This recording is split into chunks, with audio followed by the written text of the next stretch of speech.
Hati-hati, 9 hal ini adalah pembuang waktu terbesar umat manusia. Yang pertama adalah menunggu datangnya inspirasi, datangnya ilham, datangnya kesempatan, datangnya yang nggak tahu kapan datangnya. Jadi kayak ditunggu-tunggu tuh kayak semi nggak ada gunanya. Go for it gitu, jemput gitu, jangan ditunggu. Nomor dua adalah khawatir tentang omongan orang. Jadi orang lain akan berpikir, merasa apapun tentang Anda, bahkan ngomongin Anda di belakang. Itu kalau kita khawatir gitu, Anda buang-buang waktu. Kenapa? Karena kita mau ngelakuin apapun, ada yang suka, ada yang nggak suka. Nomor tiga adalah complain about everything. Ada tipe orang yang seneng banget komplain, seneng banget ngeluh, seneng banget nyalahin orang, seneng banget alasan. Pokoknya ini salah, itu salah, yang ini nggak bener, yang itu nggak bener. Kayak komplain, komplain, and komplain. Itu buang waktu. Yang nomor 4 adalah berusaha menyenangkan semua orang. Nggak akan bisa. Jadi berusaha nyenengin semua orang itu nggak akan bisa. Jadi kita nggak akan bisa nyenengin semua orang. Jangan dilakuin. Titik. Berikutnya, membandingkan diri kita dengan orang lain. Kita kadang suka banding-bandingin. Bahkan dari kecil kita sebenarnya nggak suka dibanding-bandingin sama kakak kita, sama adik kita, sama tetangga, anak tetangga, sama kita nggak suka. Tapi sekarang kita suka banding-bandingin diri kita sama orang lain. Oh, dia lebih sukses, dia lebih kaya, dia lebih sehat, dia lebih kurus, dia lebih apapun itu gitu. Itu kayak bikin hidup Anda capek. Harusnya kita bandingin diri dengan diri kita sendiri.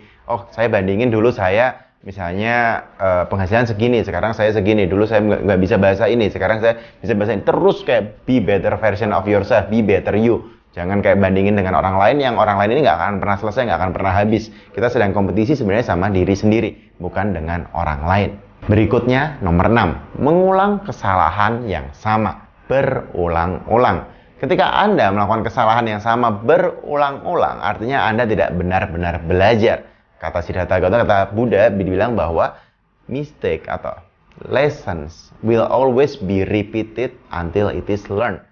Bahwa pelajaran itu akan terus diulang-ulang sampai kita benar-benar belajar.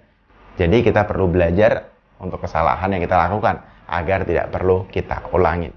Nomor 7, trying to do everything perfectly. Berusaha ngerjain segala hal, semuanya dengan perfeksionis.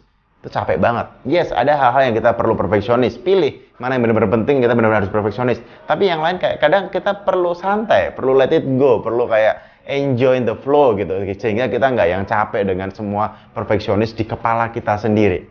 Nomor 8 adalah the fear of failure. Jadi ada orang-orang yang takut mencoba. Ada orang-orang yang takut mencoba kenapa? Takut melakukan kenapa? Karena takut gagal. Padahal gagal itu adalah rumus pasti sebelum kita berhasil. Jadi kayak ini harus diulang-ulang kegagalan-kegagalan ini, belajar terus sampai akhirnya berhasil. Jadi jangan takut gagal, karena kita pasti gagal dulu, gagal lagi, dan gagal lagi. Sebelum kita akhirnya mencapai titik yang lebih baik dibanding yang sebelumnya kita gagal. Jadi nggak perlu khawatir tentang kegagalan. Yang terakhir adalah living your life. Jadi banyak orang adalah not living the life gitu, kayak nggak bener-bener hidup, nggak bener-bener enjoy the life, sehingga game kita adalah gimana kita menikmati apa yang kita lakukan. Kalau enggak ya kita pikirin lagi apa hal-hal yang bener-bener kita nikmatin. Thank you.